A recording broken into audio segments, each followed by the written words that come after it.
عن أبي هريرة رضي الله عنه قال قال رسول الله صلى الله عليه وسلم إن الله لا ينظر إلى صوركم وأموالكم ولكن ينظر إلى قلوبكم وأعمالكم رواه مسلم. وقال عليه الصلاة والسلام إن الله لا يقبل من العمل إلا ما كان له خالصا وابتغي به وجهه رواه النسائي بإسناد صحيح.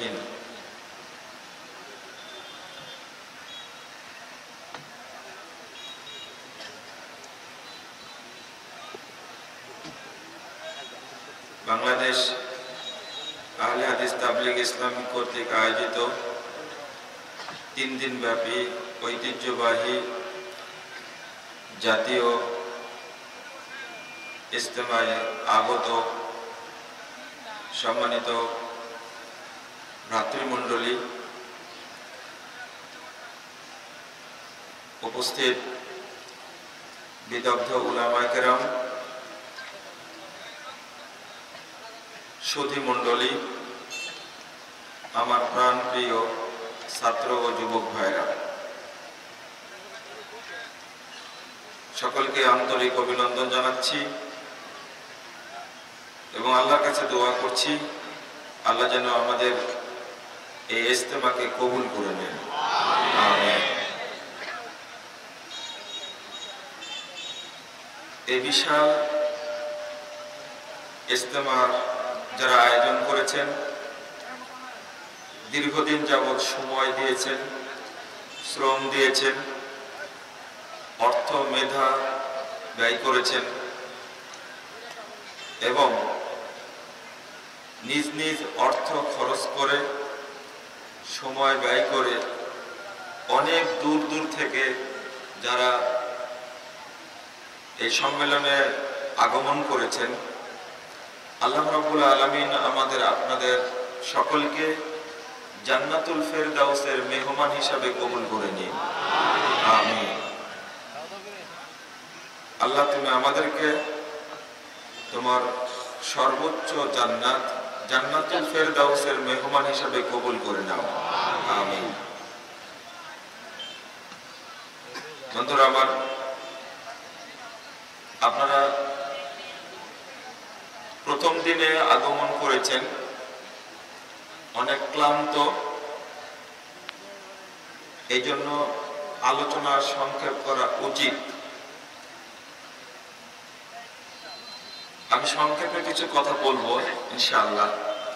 বলার পরে আমাদের আরেকজন আলোচক আছেন, বন্ধুবর ডক্টর ইমামউদ্দিন বিন আব্দুল ওয়াসির হাফিজাহুল্লাহ তাআলা, তিনি আলোচনা রাখবেন। আপনারা যে আগমন করেছেন, কষ্ট স্বীকার করে এসেছেন, এই জন্য একটি হাদিস রাসূল সাল্লাল্লাহু আলাইহি ওয়াসাল্লামের পক্ষ থেকে আপনাদের উপহার দিচ্ছি। আপনারা হাদিসটা আজকে না, শুধু মরা পর্যন্ত স্মরণ রাখবেন। যারা রাস্তায় আছেন বা ঘোরাফেরা করছেন, খুব ব্যস্ত আছেন, তাদেরকে প্যান্ডেলে বসার জন্য আমি অনুরোধ জানাচ্ছি। আসলে এখান থেকে প্যান্ডেলের সীমানাটা দেখা যাচ্ছে না। প্যান্ডেলটা আপনারা অনেক বড় করেছেন আলহামদুলিল্লাহ। ডান সাইডটা দেখা যাচ্ছে, বাম সাইডটা দেখা যায় না, সামনেরটাও দেখা যায় না। আর আমরা হয়তো উপলব্ধি করিনি যে আল্লাহ শুকরিয়া আলহামদুলিল্লাহ, নির্ভেজাল তাওহীদের আলোচনা শোনার জন্য আপনারা প্রথম দিনে এইভাবে এসে অবস্থান নেবেন, এটা হয়তোবা এই ধানে খোলার মানুষও ভাবেন। বলেন আলহামদুলিল্লাহ। আপনারা কি ঘুমায় গেছেন নাকি অনেকে? না, ঘুমাতে হবে না। একটু পরে বিরতি হবে, তখন ঘুম হবে। ঘুমানোর পরে উঠে আবার তাহাজ্জুদ হবে ইনশাআল্লাহ। এরপরে আগামীকাল সকালে আবার দার্স হবে, না চলে যাবেন আপনারা? আলহামদুলিল্লাহ। আমি বললাম যে হাদিসটি আপনারা মরা পর্যন্ত স্মরণ রাখবেন আর মনে নেকির আশা পোষণ করবেন। রাসূলুল্লাহ সাল্লাল্লাহু আলাইহি ওয়াসাল্লাম বলেছেন, তাবারানী আওসাত 1556 নম্বর হাদিস, মা জালাসা কওমুন ইয়াযকুরুনাল্লাহ, কিছু মানুষ যখন এক জায়গায় বসে আল্লাহকে স্মরণ করে,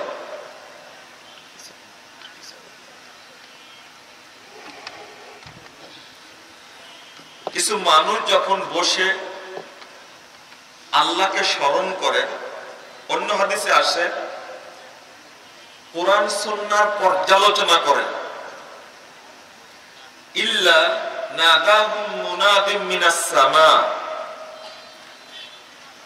তখন আল্লাহ রাব্বুল আলামিন আসমান থেকে ডেকে বলেন,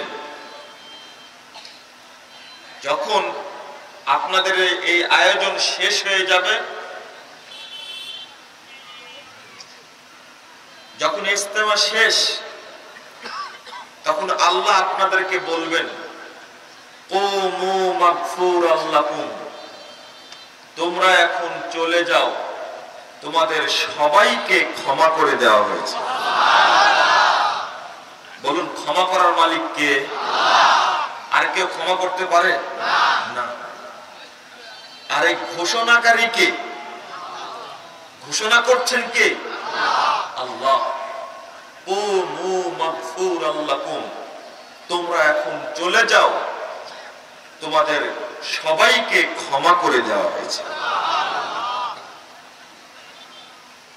আল্লাহ আরেকটি কথা বলেন এরপরে, এই কথাটা এত দামি, এতই দামি কথাটা, আল্লাহ বলেন, ওয়াবাদদালতু সাইয়্যাতিকুম হাসানাত, তোমরা জীবনে যত পাপ করেছিলে, তোমরা জীবনে যত পাপ করেছিলে, সমস্ত পাপকে আমি আল্লাহ নেকিতে পরিবর্তন করে দিলাম। অনেকের বয়স হয়ে গেছে 85 বছর, 80 বছর, অনেক আছেন এর মধ্যে। আলহামদুলিল্লাহ, আজকে নির্ভেজাল তাওহীদ ভিত্তিক, সুন্নাহ ভিত্তিক এই প্রোগ্রামে আসার ওসিলায় আল্লাহ যদি সমস্ত পাপকে নেকিতে পরিবর্তন করে দেন, তাহলে এর চেয়ে বড় প্রতিদান আর কি হতে পারে? সমস্ত পাপ নেকি হয়ে যাবে, এটা স্বাভাবিক বিষয় না।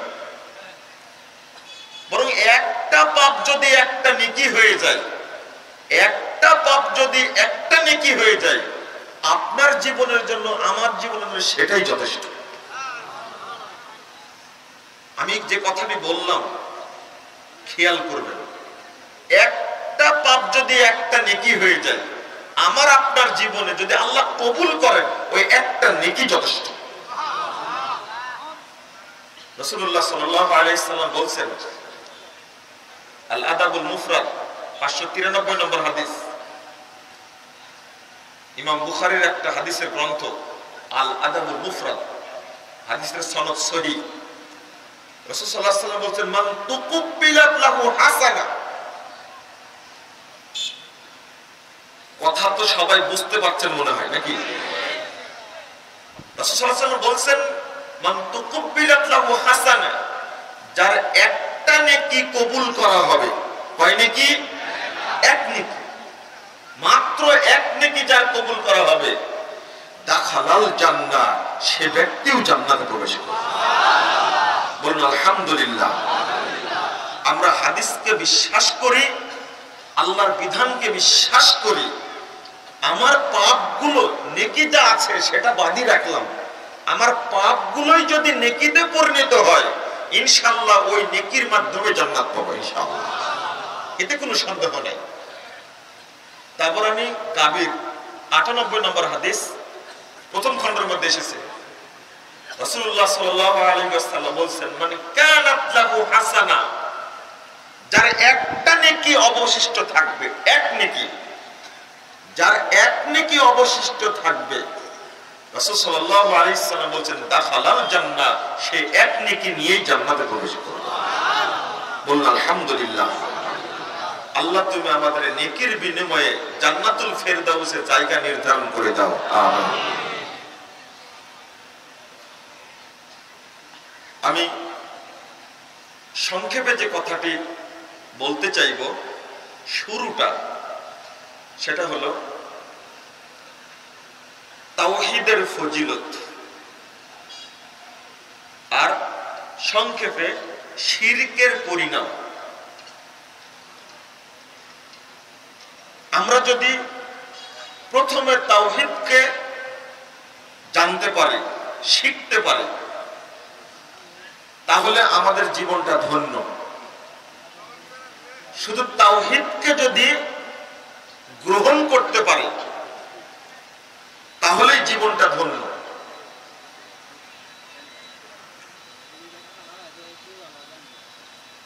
আপনারা দীর্ঘদিন যাবত শুনলাম ৩৬ বছর যাবত এই ইজতেমা পরিচালনা করে আসছেন, তাহলে স্বাভাবিক বিষয় না।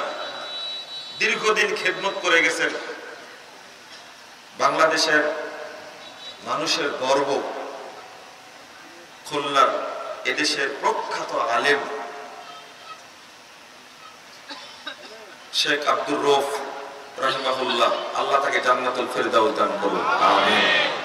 তিনি মানুষকে সারা বাংলাদেশে দলিল ভিত্তিক আলোচনা উপস্থাপন করে শিরকের বিরুদ্ধে, বিদআতের বিরুদ্ধে বলে মানুষকে তাওহীদের পথে, সুন্নাতের পথে নিয়ে এসেছিলেন। অনেক দিনের পরিশ্রম আপনাদের এটা। অনেক মানুষ আছেন যারা ৩৬ বছরের প্রত্যেকটাতেই অংশগ্রহণ করেছেন, এমন লোক আছেন এখানে।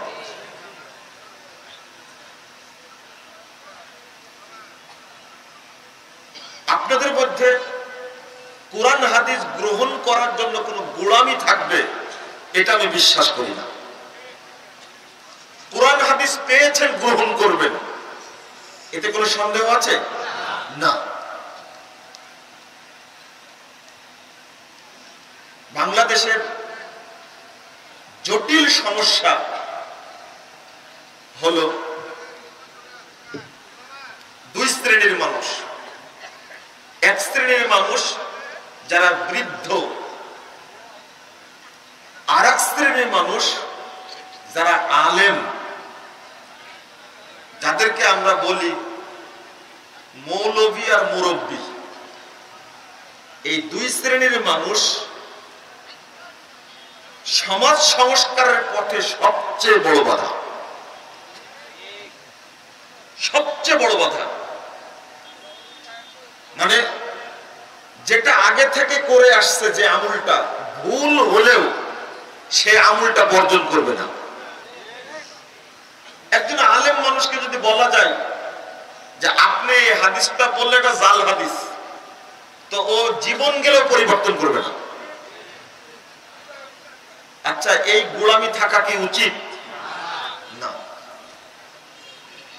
বাংলাদেশের এক শ্রেণীর মানুষই আছে, তারাও তাবলীগের সাথে জড়িত, কিন্তু সেটা হলো স্বপ্নে পাওয়া মিথ্যা ধর্ম আর মিথ্যা ফজিলের উপরে প্রতিষ্ঠিত।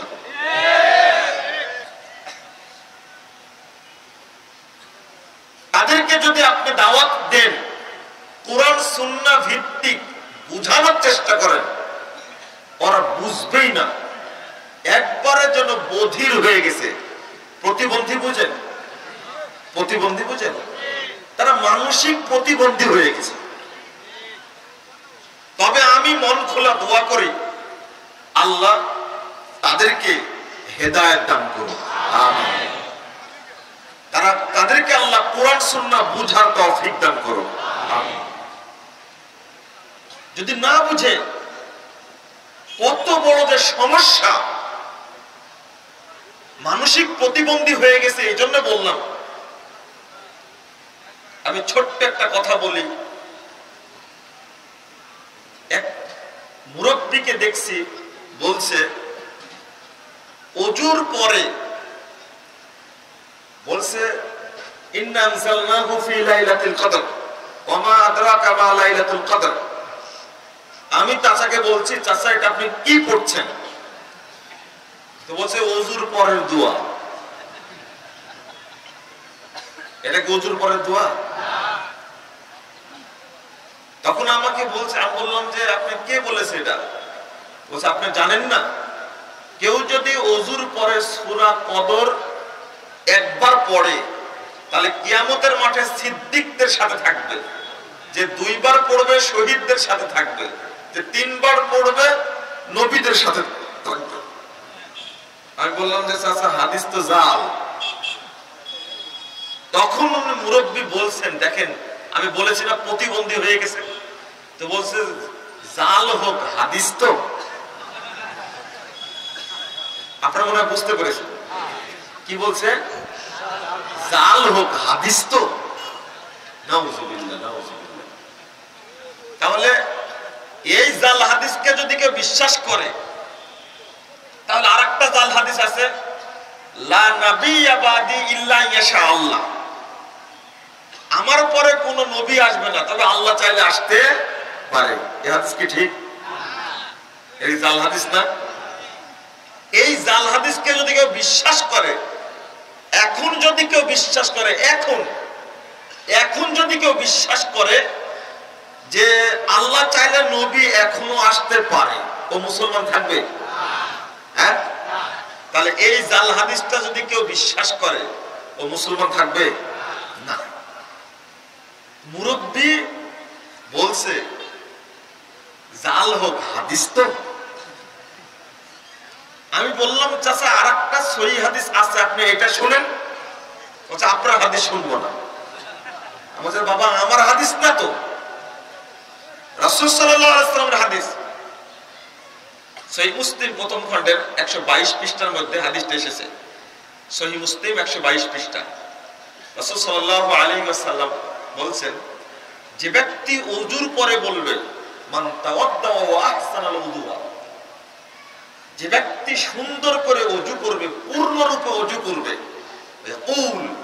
এবং বলবে আশহাদু আল্লা ইলাহা ইল্লাল্লাহ ওয়াহদাহু লা শারীকা লাহু ওয়া আশহাদু আন্না মুহাম্মাদান আবদুহু ওয়া রাসূলুহু। যে ব্যক্তি এই দোয়াটা পড়বে ওযু করার পরে, আল্লাহর নবী মুহাম্মদ সাল্লাল্লাহু আলাইহি ওয়াসাল্লাম বলেন ফুতিহাত লাহু আবওয়াবুল জান্নাতি সামানিয়া, তার জন্য জান্নাতের 8টি দরজা খুলে দেওয়া হবে। ইয়াদখুলু মিন আইয়িহা শা, যে দিক দিয়ে ইচ্ছা, সে যে দরজা দিয়ে ইচ্ছা, ওই ব্যক্তি স্বাধীনভাবে জান্নাতে সেই দরজাটা ঢুকতে পারবে। সুবহানাল্লাহ ওয়া বিহামদিহি। এত বড় সহিহ বিশুদ্ধ ফজিলত বলার পরেও ওই যে মানসিক ভাবে প্রতিবন্ধী হয়ে গেছে, বলছে ওইটাও তো হাদিস। মানে জাল হাদিসের মায়া ছাড়তে পারবে না, পারেনি। আপনাদের মধ্যে আমি বিশ্বাস করি বয়স যার যতই হোক না কেন, এইরকম গোড়ামি মনে হয় কারোর মধ্যে নাই। আলহামদুলিল্লাহ বলেন, আলহামদুলিল্লাহ। আমি সবার উদ্দেশ্যে বলবো, যারা এই মানসিকতা প্রদর্শন করে এবং কিছু উদ্ধৃতি দেয় যে আগের আলেমগণ কি ভুল করেছেন, এটা হলো অহেতুক যুক্তি। প্রত্যেকটা জবাব আছে। বাপদাদা কি ভুল করে গেছে বলে না? আশ্চর্য ব্যাপার।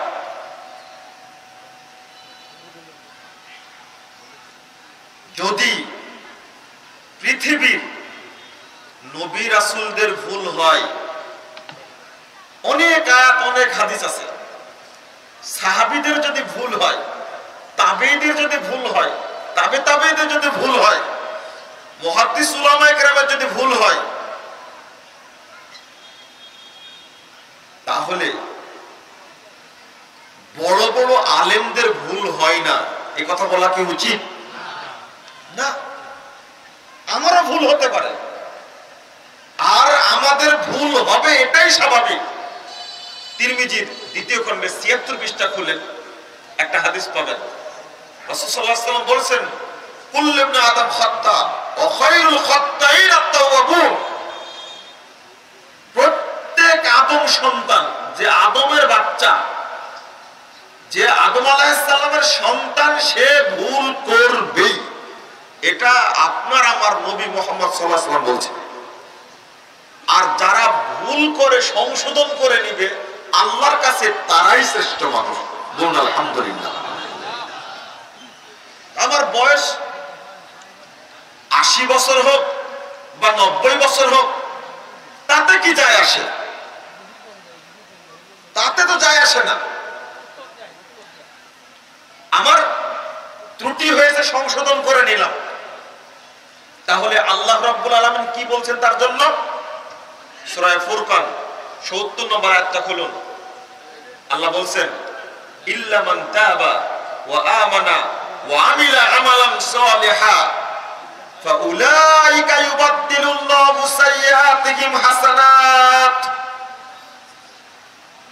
যারা তওবা করবে, ঈমান আনবে, আমলে সালেহ করবে, এই দেখেন বিশুদ্ধ আমল করবে, ফজিলতটা শুধু শুনে নেন। আল্লাহ রাব্বুল আলামিন বলছেন, যারা তওবা করবে, ঈমান আনবে এবং বিশুদ্ধ আমল করবে, উলাইকা ইউবাদদিলুল্লাহু সাইয়্যাতিহিম হাসানাত। আল্লাহ রাব্বুল আলামিন তাদের যাবতীয় পাপকে নেকিতে পরিবর্তন করে দিবেন। আল্লাহর কালাম, আল্লাহ বলছেন। তাহলে একটা আমল শুদ্ধ করে নিলে উপকার হবে না ক্ষতি হবে? উপকার হবে।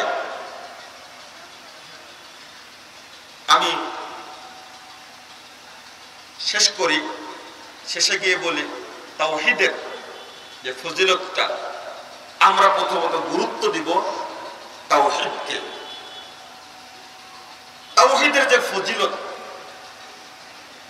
যদি তাওহীদ ভিতরে থাকে আর শিরিক যদি না থাকে, তাওহীদের সাথে যদি শিরিকের মিশ্রণ না হয়, তো মানুষ যত পাপই করুক না কেন, আল্লাহ রাব্বুল আলামিন শিরিক না করার কারণে তার সমস্ত পাপকে ক্ষমা করে দেবেন।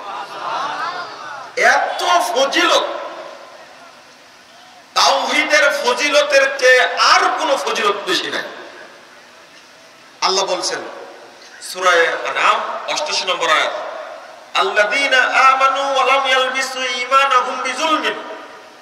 যারা ঈমান এনেছে আর ঈমানের সাথে শিরিকের মিশ্রণ করেনি, যারা ঈমান এনেছে আর ঈমানের সাথে শিরিকের মিশ্রণ করেনি, উলাইকা লাহুমুল আমনু ওয়া হুম মুহতাদুন।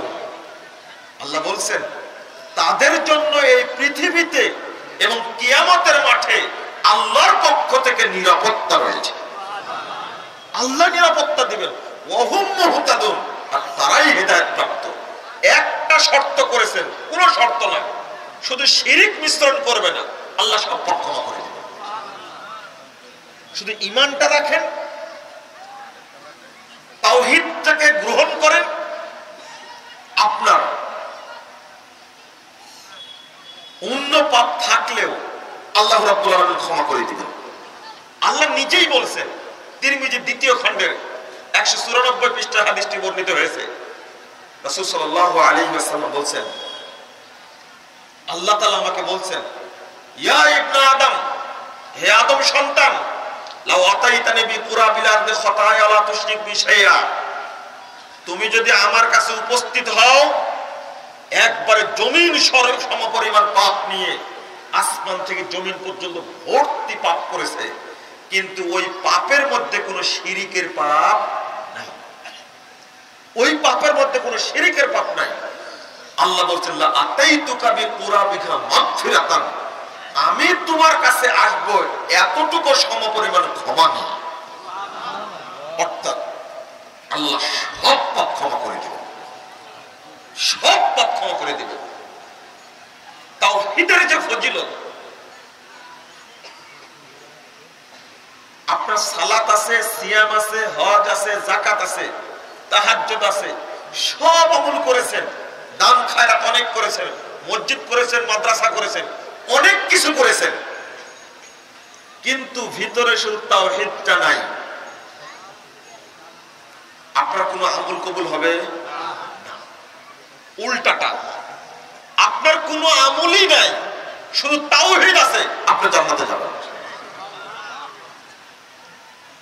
এজন্য অনেক সাহাবী ইসলাম গ্রহণ করার পরে সেজদা করতে পারেননি, জান্নাতে চলে গেছেন শুধু তাওহীদের কারণে, তাওহীদটা গ্রহণ করার কারণে। এই জন্য ইনশাআল্লাহ আপনারা প্রতিজ্ঞা করবেন যে জীবনে কোনোদিন শিরিক করব না। ইনশাআল্লাহ বলেন, ইনশাআল্লাহ জীবনে কোনোদিন শিরিক করব না, ইনশাআল্লাহ। 2, যে জিনিস করলে আল্লাহর নবী সুপারিশ করবেন না, কাউসারের পানি পান করাবেন না, ইনশাআল্লাহ জীবনে কোনোদিন বেদাত করব না। বলেন ইনশাআল্লাহ, কোনোদিন বেদাত করব না, ইনশাআল্লাহ।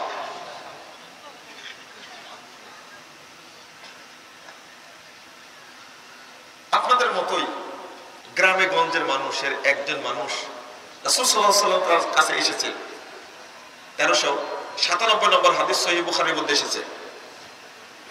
রাসূল সাল্লাল্লাহু আলাইহি ওয়াসাল্লামের কাছে একজন ব্যক্তি এসে মসজিদে নববীতে, মানে ঘোড়াটা মসজিদের সামনে বেঁধেই মসজিদে ঢুকেই সালাম কালাম কিচ্ছু নাই, এতটাই মূর্খ মানুষ, কিছুই জানে না, গ্রাম্য বিদুই।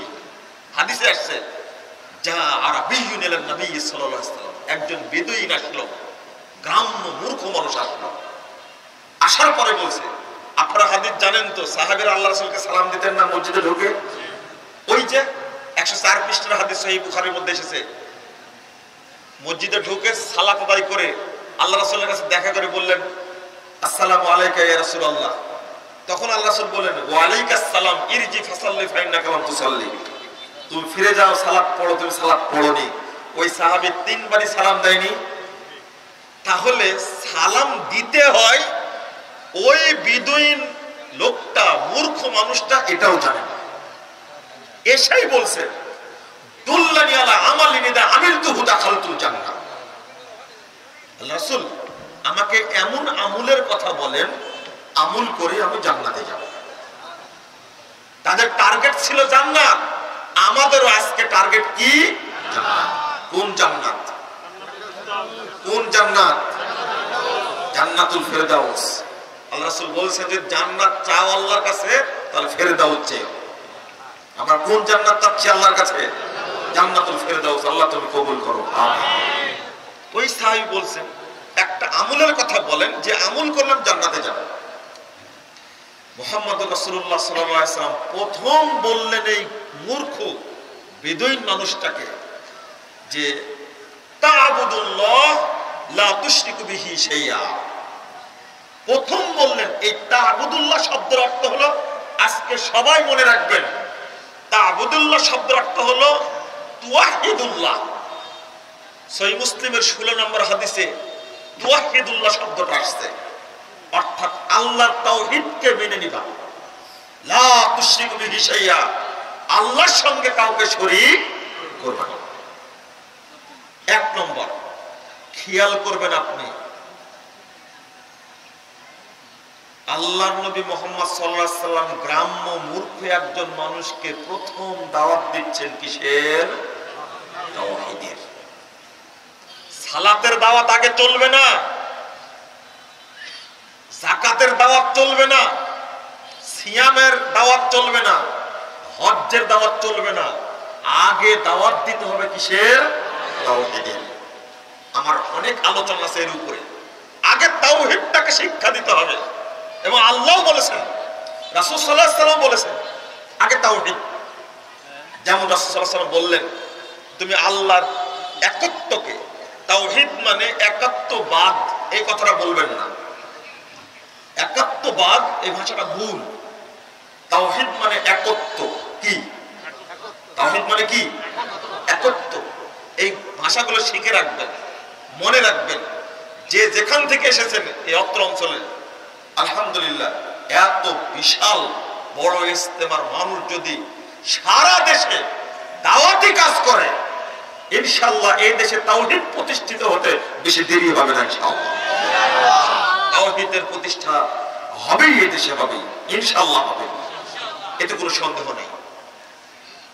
রাসূল সাল্লাল্লাহু আলাইহি ওয়াসাল্লাম দ্বিতীয়টা বললেন, ওয়াতুকিমুস সালাতাল মাকতুবা, তুমি ফরজ সালাত আদায় করবে। তৃতীয়টা বললেন, ওয়াতুআদ্দিস যাকাতাল মাফরুজা, ফরজ যাকাত দিবে।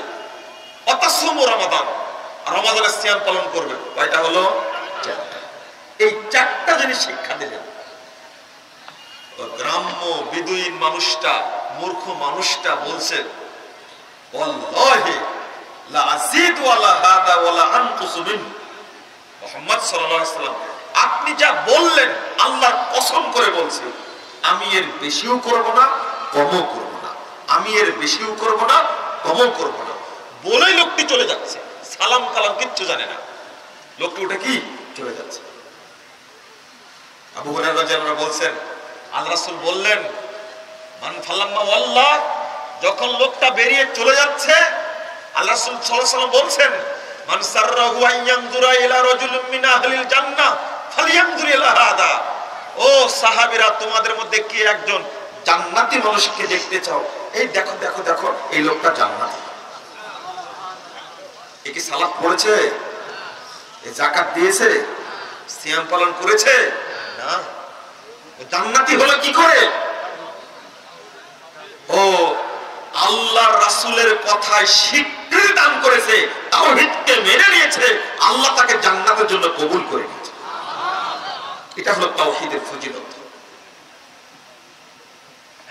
আল্লাহ রাব্বুল আলামিন বলছেন সূরা তাহা 14 নম্বর আয়াত, ইন্নানি আনাল্লাহ, নিশ্চয় আমি আল্লাহ, লা ইলাহা ইল্লা আনা, আমি ছাড়া কোনো ইলাহ নেই। ফা'বুদনি ওয়া আকিমিস সালাতা লিযিকরি। আল্লাহ বলছেন, অতএব আমারই তাওহীদকে মেনে নিন আর আমাকে স্মরণ করার জন্য সালাত আদায় করুন। তাকে আগে তাওহীদ বললেন নাকি সালাত বললেন? আগে তাওহীদ, আগে তাওহীদের কথা বললেন, তারপরে সালাত। মুহাম্মদ সাল্লাল্লাহু আলাইহি ওয়াসাল্লাম আগে তাওহীদের কথা বললেন, তারপরে কিসের কথা বললেন? সালাতের কথা। কেন? তাওহীদ নাই তো কোনো ইবাদত নেই। তাওহীদ আছে তো যা ইবাদত করবে সেটা আল্লাহর কাছে কবুল হবে।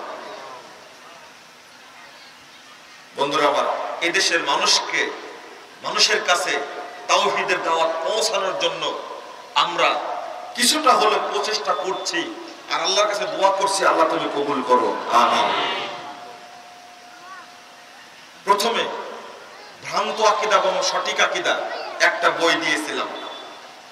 দেওয়ার পরে মনে হলো একটা ছোট্ট বই দরকার, তখন আরেকটা বই দিলাম, এক নজরে আকীদা ও তাওহীদ।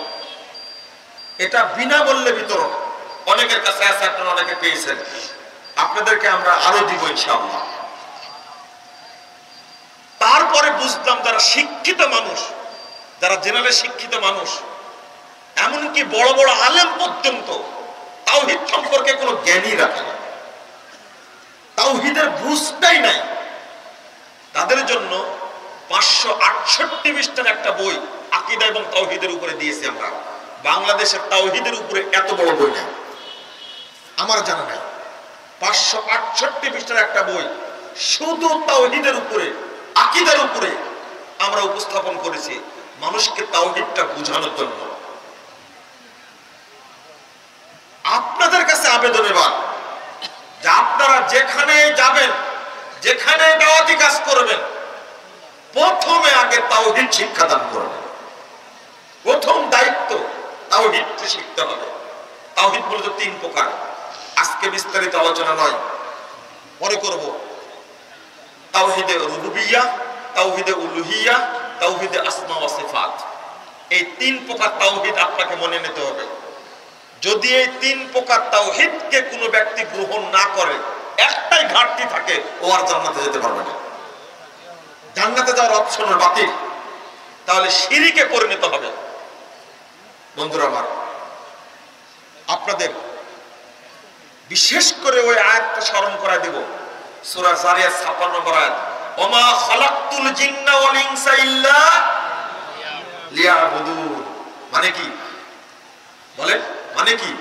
আমি জিন এবং মানুষকে সৃষ্টি করেছি আমার ইবাদতের জন্য। এই লিয়াবুদুন শব্দের অর্থ হলো লিওয়াহিদুন, একমাত্র তারা আমার তাওহীদকে মেনে নেবে। আগেই ফজিলতের দাম। তাওহীদ জানি না, নিয়াত সম্পর্কে জানি না, আকীদা জানি না, সালাত পড়ে লাভটা কি? সারা দেশের মানুষ বিশ্বাস করে আল্লাহ সর্বত্র বিরাজমান। যে আল্লাহর উদ্দেশ্যে ইবাদত করি, এই আল্লাহ সম্পর্কে আকীদা ঠিক আছে? আল্লাহ কোথায়? আরশে আজিমে সমুন্নত। আল্লাহ কোথায়? আরশে সমুন্নত। এইটার সঠিক আকীদা সূরা তাহা 5 নম্বর আয়াত আল্লাহ বলে দিয়েছেন, আর রহমান আরশে ইস্তাওয়া। দ্বিতীয়ত, এদেশের মানুষ অধিকাংশ বিশ্বাস করে আল্লাহ নিরাকার। নাউজুবিল্লাহ। আল্লাহকে নিরাকার। এই বিশ্বাস যদি খারাপ হয়, ওর সালাত কিভাবে কবুল হবে? যাকাত কিভাবে কবুল হবে? ইবাদত কিভাবে কবুল হবে? আল্লাহর আকার রয়েছে, তবে তিনি কেমন আমরা জানি না। সূরা শুরা 11 নম্বর আয়াত আল্লাহ বলে দিয়েছেন, লাইসা কামিসলিহি শাই ওয়া হুয়াস সামিউল বাসীর। তিনি তার মতো, তার সদৃশ কিছুই নেই। তিনি সর্বশ্রোতা, সর্বদ্রষ্টা। তিনি সব শুনেন এবং দেখেন। আল্লাহ বলে দিলেন, আল্লাহর যে আকার রয়েছে এই মর্মে অনেকগুলি দলিল আছে, অথচ সারা দেশের মানুষকে শিক্ষা দেওয়া হয়েছে আল্লাহ নিরাকার সত্তা। নাউজুবিল্লাহ। 2, অধিকাংশ মানুষই বিশ্বাস করে এই যে গত রবিবারে ঈদে মিলাদুন নবী পালিত হলো সারা দেশে, হয়নি? মিছিল বের করা হলো সারা দেশে। এই দিবসটা হলো বেদাতি দিবস। আল্লাহ নবী সাল্লাল্লাহু আলাইহি ওয়াসাল্লামের জন্ম তারিখ সেই সময় হিসাব করে বের করেছেন, সেটা ছিল 9 রবিউল আউয়াল সোমবার। আর বাংলাদেশে পালিত হয় 12 রবিউল আউয়াল। মৃত্যুর দিনে জন্মদিবস পালিত হয়। আর এর সমস্ত লোকই বিশ্বাস করে আল্লাহ নবী নূরের তৈরি। আস্তাগফিরুল্লাহ, নাউজুবিল্লাহ। আল্লাহ নবী কি নূরের তৈরি? তাহলে ইবাদত কবুল হবে কি করে? আল্লাহতেও পার্থক্য, নবীতেও পার্থক্য।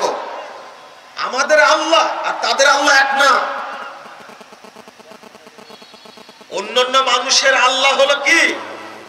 নিরাকার, সর্বত্র বিরাজমান। আলহামদুলিল্লাহ, আল্লাহ আমাদের সঠিক আকীদা পোষণের তৌফিক দিয়েছে। আমাদের আকীদা, আমাদের আল্লাহ হলেন সাকার, তার আকার আছে, তিনি আরশের উপরে সমুন্নত। অন্যান্য অধিকাংশ মানুষের নবী হলো নূরের তৈরি, আমাদের নবী কিসের তৈরি? মাটির তৈরি। পার্থক্য আছে না? আপনি কি বলেন পার্থক্য নাই? মানে বাংলাদেশে যত দলাদলি আছে, যত ফেরকা আছে, আহলে হাদিস বা সালাফি আকীদার ভাইরা ছাড়া সব দলই বিশ্বাস করে আল্লাহ নবী নূরের তৈরি। নাউজুবিল্লাহ। সব দলের লোক বিশ্বাস করে, সব দলের লোক। আহলে হাদিস সালাফি আকীদার লোক ব্যতীত বাংলাদেশে যত ফেরকা আছে, যত দল আছে, সব দলের লোক বিশ্বাস করে আল্লাহ নবী নূরের তৈরি। নাউজুবিল্লাহ। আল্লাহ সর্বত্র বিরাজমান। এই আকীদা কি সঠিক? আপনার সাথে আমার মিল হবে কি করে? যতদিন পর্যন্ত আকীদার সূত্রে এক না হবে, ততদিন পর্যন্ত কোনো ঐক্য হবে না। অসম্ভব। আকীদাই পচা। এবার আপনারা দলিল দেন, যদি আকীদা পচা হয় আমল কবুল হবে? তা দলিল কি? সহিহ বুখারীর প্রথম হাদিস, মিশকাতের প্রথম হাদিস আপনাদের মুখস্থ আছে, ইন্নামাল আমাল বিন্নিয়াত। যাবতীয় আমল নির্ভরশীল কিসের উপরে? নিয়াতের উপরে। বন্ধুরা আমার, নিয়াত যদি শুদ্ধ হয়, নিয়াতের আরেকটা অর্থ হলো, নিয়াত শব্দের অর্থ হলো বিচি। বিচি বুঝেন?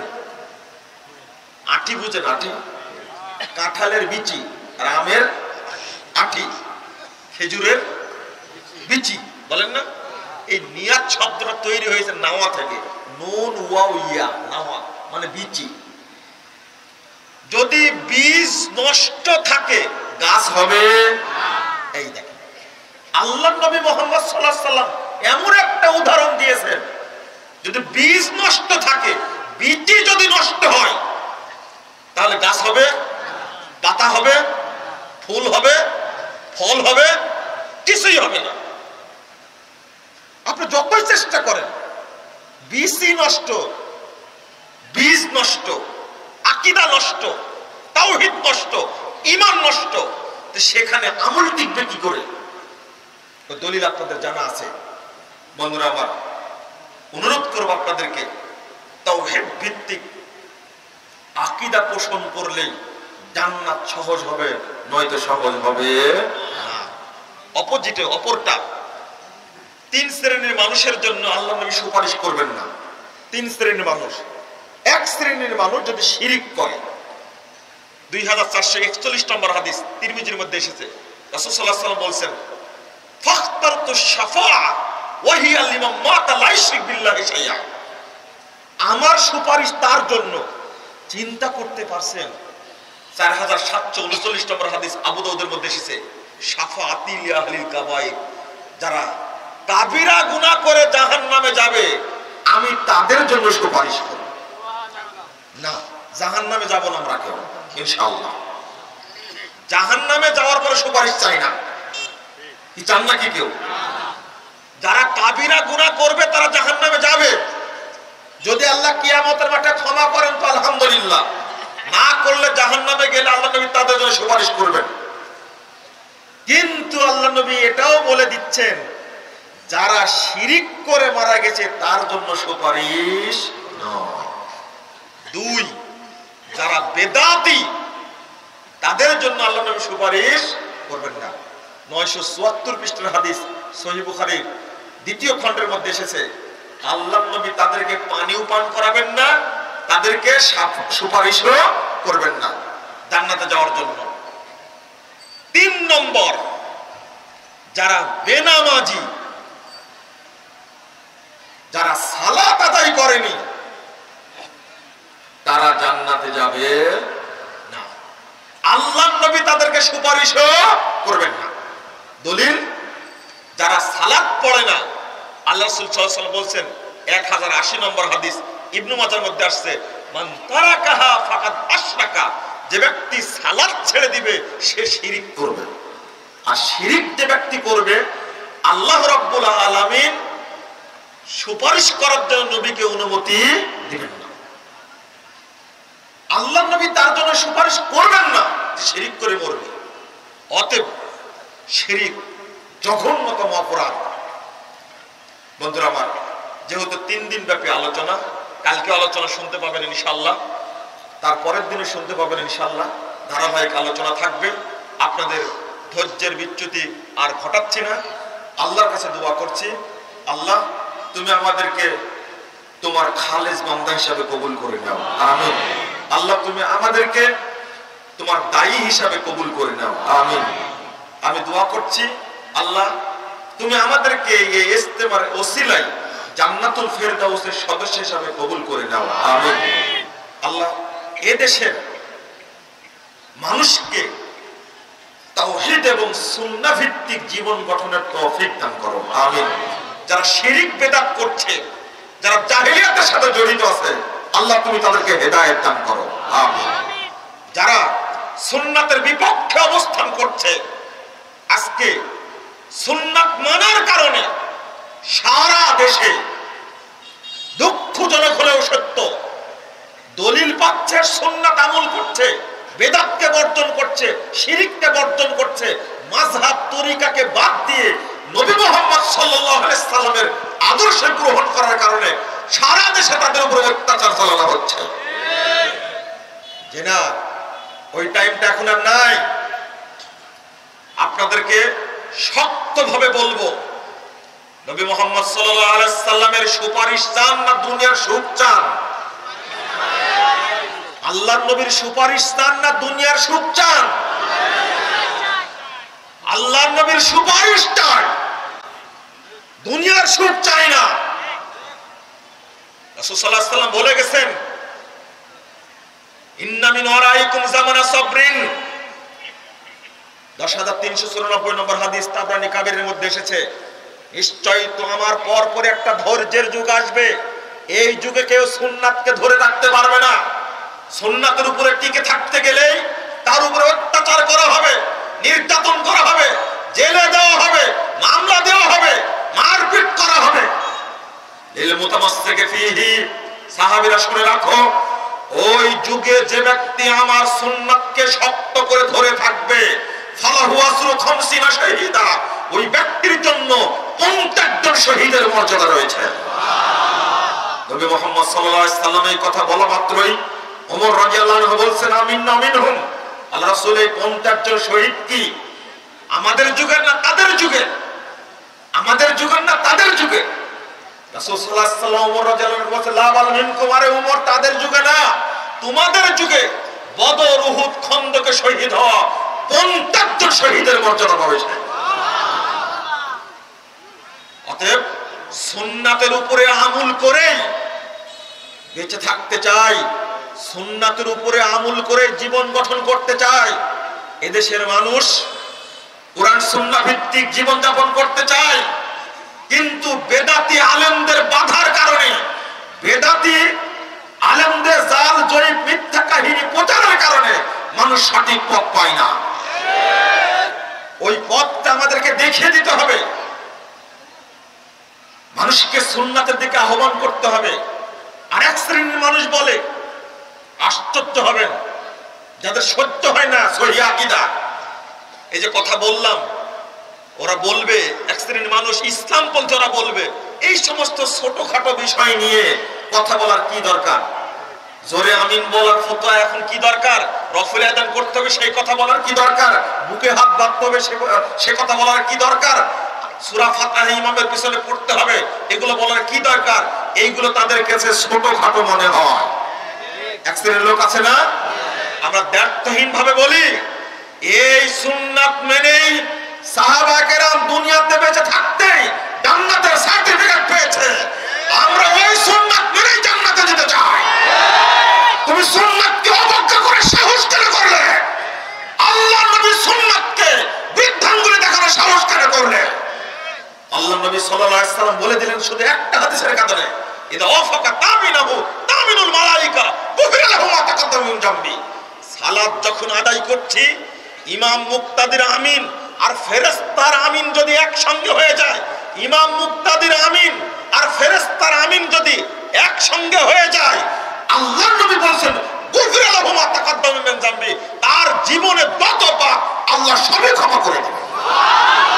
এই ছোটখাটো আমল, এগুলো এই ছোটখাটো আমল, যে আমলের কারণে জীবনে সব পাপ ক্ষমা হয়ে যাবে, তুমি এই সুন্নাতকে ছোটখাটো বলার অধিকার রাখলে কি করে? আমি চাই আর রাসূলের সুন্নাত আমল করে জান্নাতে যেতে। রাসূলের একটা সুন্নাতের জন্য জীবন দিতে লাখবার প্রস্তুত রয়েছে। রাসূলের সুন্নাতকে রাসূলকে অবজ্ঞা করাটা, এইটা অন্তত আহলে হাদিস মেনে নেবে না বাংলাদেশে।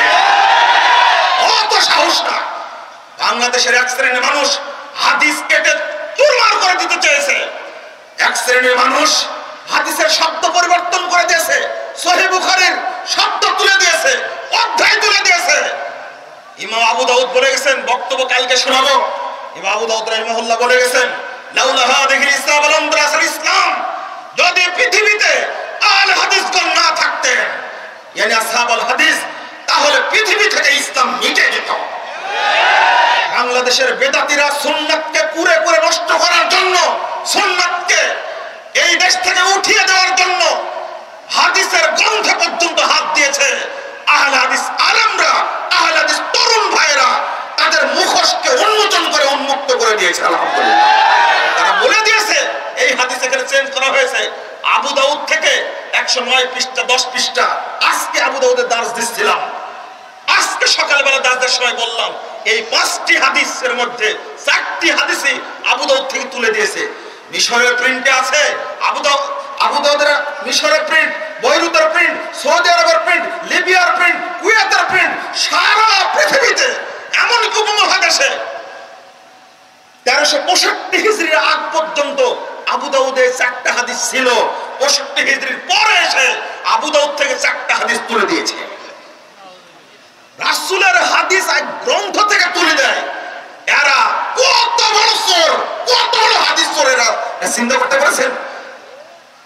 আর তাদের কথা শুনে মানুষ বিভ্রান্ত হচ্ছে আজকে।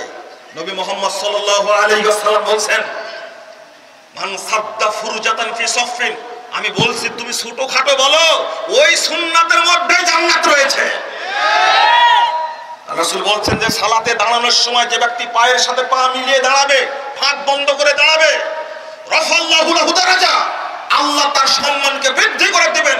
ওয়া বানাল্লাহু লাহু বাইতান ফিল জান্নাহ, এবং তার জন্য আল্লাহ জান্নাতে একটি ঘর তৈরি করবেন। আমি জান্নাতের জন্য আমল করি। নবী মুহাম্মদ সাল্লাল্লাহু আলাইহি ওয়াসাল্লাম বলেন যে ব্যক্তি রাতে দিনে, ওই হাদিসটা বর্ণিত যে 5797 নম্বর হাদিস তাবরানী আওসাদের মধ্যে এসেছে, আল্লাহ নবী সাল্লাল্লাহু আলাইহি ওয়াসাল্লাম বলে দিচ্ছেন যে ব্যক্তি রাতে দিনে 12 রাকাত সুন্নাত সালাত আদায় করবে। তুমি সুন্নাতকে অবজ্ঞা করছো, তুমি শুনে দেখো আল্লাহ নবী সাল্লাল্লাহু আলাইহি ওয়াসাল্লাম বলছেন 12 রাকাত যে সুন্নাত আদায় করবে আল্লাহ রাব্বুল আলামিন তার জন্য জান্নাতে ঘর তৈরি করবেন। নাসাই খুলুন 198 পৃষ্ঠার মধ্যে আসছে। কি আমরা সুন্নাত মানতে চাই না? সুন্নাত মানার মাধ্যমে জান্নাত পেতে চাই। আলোচনা কালকে হবে ইনশাআল্লাহ। আজকে একটু বেশি হয়ে গেল, আমি এত আলোচনা করতে চাইনি। আপনাদের অবস্থা দেখে আসলে মনটা আনন্দে ভরে গেছে আলহামদুলিল্লাহ। আল্লাহ আপনাদের আমাদের কবুল করে নিন, আমিন। বন্ধুরা আমার, শেষে 2টা ছোট্ট ঘোষণা। এই প্রচলিত তাবলীগ থেকে মানুষকে ফিরাতে এবং সহিহ সুন্নাত তাবলীগ করার জন্য আপনাদেরকে নতুন বই গতকালকে আমার হাতে এসেছে, তাবলীগের স্বরূপ, এই বইটা উপহার দিয়েছি আলহামদুলিল্লাহ। আপনাদের কাছে দোয়া চাই, আল্লাহ যেন এই বইটি কবুল করে আপনারা দোয়া করেন, আমিন। বাংলাদেশের প্রত্যেকটি মানুষের হাতে হাতে যেন এই বইটি যাওয়ার ব্যবস্থা করেন। তাবলীগের স্বরূপ, এই 264 পৃষ্ঠার বই। এর মধ্যে ফাজাইলে দরুদ, ফাজাইলে তাবলীগ, ফাজাইলে হজ, ফাজাইলে কোরআন, ফাজাইলে সাদাকাত, ফাজাইলে নামাজ, ফাজাইলে আমল সংক্রান্ত যত জাল জয়ীফ হাদিস, মিথ্যা কথা, উদ্ভট কাহিনী ছড়িয়ে আছে সবগুলো উল্লেখ করে, খণ্ডন করে, তাহকিক করে ছেড়ে দিয়েছি আলহামদুলিল্লাহ। পাশাপাশি বুঝিয়ে দিয়েছি ইসলামী তাবলীগ কাকে বলে। এইটাই আমার কাজ ছিল। আল্লাহ যেন এই বইয়ের মাধ্যমে এই মুরব্বীদেরকে সংশোধন করার তৌফিক দান করেন। শেষে বলবো, আর একটা মানুষকে হকটা বোঝানোর জন্য প্রশ্নোত্তরে আরকানুল ইসলাম একটা বই আমরা উপহার দিয়েছি। প্রশ্নোত্তরে আরকানুল ইসলাম, এই বইটি প্রত্যেকটা পরিবারে থাকাটা খুব জরুরি বলে মনে করি। 1330টা প্রশ্নোত্তর আছে, 1330টা। আপনারা সেটা সংগ্রহ করার চেষ্টা করবেন। আর আমি প্রতি মাসেই আপনাদের বিভিন্ন মসজিদ কেন্দ্রিক, এলাকা কেন্দ্রিক ইনশাআল্লাহ মাসিক পত্রিকা মাসিক আল ইখলাস, মাসিক পত্রিকা মাসিক আল ইখলাস, এটা আমরা নিজ দায়িত্বে আপনাদের কাছে পৌঁছে দেবো ইনশাআল্লাহ। প্রতি মাসে যেন আপনারা ঈমানটাকে তাজা করতে পারেন, আপনারা যেন ইলম থেকে বিরত না থাকেন, ইলম থেকে যেন ছিন্ন না হয়, সেই ব্যবস্থা করবো ইনশাআল্লাহ, সহযোগিতা করবো ইনশাআল্লাহ। আশা করছি আপনাদেরকে অনুরোধ জানাবো, আপনারা দূর দূরান্ত থেকে এসেছেন, কষ্টকে স্বীকার করেন, দোয়া করছি এতটুকুই, আল্লাহ যেন আপনাদের কবুল করে, আমিন। আপনাদের কষ্টের বদলা আমরা দিতে পারবো না। খাওয়ার কষ্ট হবে, থাকার কষ্ট হবে, পেশাব পায়খানার কষ্ট হবে। বেশি দিন তো না, কয়দিন? 3 রাত মাত্র। এই 3 রাতের কষ্টটা তেমন কষ্ট না, এটা আল্লাহর জন্য ওয়াকফ করে দেবেন। কার জন্য? আল্লাহর জন্য ওয়াকফ করে দেবেন। আপনি বাড়িতে থাকলে এসি রুমে ঘুমাতেন, বাড়িতে থাকলে আপনি খুব আনন্দে নিজ বেডে ঘুমাতেন, ভালো ভালো খাবার খেতেন, এখানে যে ভালো খাবার পাবেন না এইটা কিছু মনে করবেন না। 3টা দিন আল্লাহর জন্য ওয়াকফ করে দেবেন ইনশাআল্লাহ। আল্লাহ আপনাকে জান্নাতে ভালোভাবে থাকার ব্যবস্থা করে দেবেন ইনশাআল্লাহ। ইনশাআল্লাহ আল্লাহ তুমি আমাদের কবুল করো, আমিন ইয়া রাব্বুল আলামিন। বিশেষ করে আমি শেষে স্মরণ করছি তরুণ ভাইদেরকে, তারা যে পরিশ্রমটা করেছে আলহামদুলিল্লাহ। আল্লাহ তুমি এই তরুণ ভাইদেরকে তোমার নিজের দায়ী হিসাবে কবুল করে নাও, আমিন। এই তরুণদের মাধ্যমে সারা দেশে নির্ভেজাল তাওহীদের প্রচার এবং প্রসারের তুমি ব্যবস্থা করে দাও, আমিন ইয়া রাব্বুল আলামিন। আকুলু কওলি হাদা আস্তাগফিরুল্লাহ লি ওয়া লাকুম ওয়া লিসাইরিল মুসলিমিন।